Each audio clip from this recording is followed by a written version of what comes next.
Hello అందరికీ. ఈరోజు మనం సింపుల్‌గా మజ్జిగ చారు అయితే ఏ విధంగా తయారు చేయాలో చూసేద్దాం రండి. ఇక్కడ హాఫ్ లీటర్ పెరుగు తీసుకునేసి 2 టేబుల్ స్పూన్ సాల్ట్ యాడ్ చేసుకునేసి బాగా కలుపుకుంటున్నానండి. తర్వాత 1 టేబుల్ స్పూను పసుపు యాడ్ చేసుకునేసి బాగా కలుపుకోవాలి పెరుగులో కలిసేటట్టు. తర్వాత ఒక హాఫ్ గ్లాస్ వాటర్ కూడా యాడ్ చేసుకున్నాను. తర్వాత ఒక ప్యాన్ పెట్టుకునేసి అన్ని పోపు దినుసులు యాడ్ చేసుకునేసి ఎండుమిర్చి మెయిన్ అండి. తర్వాత కరివేపాకు అండ్ ఆనియన్స్, పచ్చిమిర్చి, కొంచెం అల్లము, వెల్లుల్లి యాడ్ చేసుకున్నాను. అల్లం వెల్లుల్లి పేస్ట్ అయినా యాడ్ చేసుకోవచ్చు.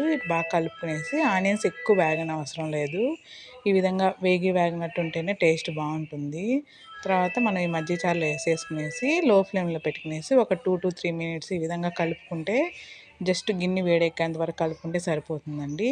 టేస్టీ మజ్జిగ చారు అయితే రెడీ అయిపోయాయి. లాస్ట్‌లో కొత్తిమీర వేసుకునేసి సర్వ్ చేసేసుకోవడమే. చాలా బాగుంటాయండి. ఒకసారి ట్రై చేయండి ఈ విధంగా. చిన్న పిల్లలకు కూడా చాలా బాగా తింటారు.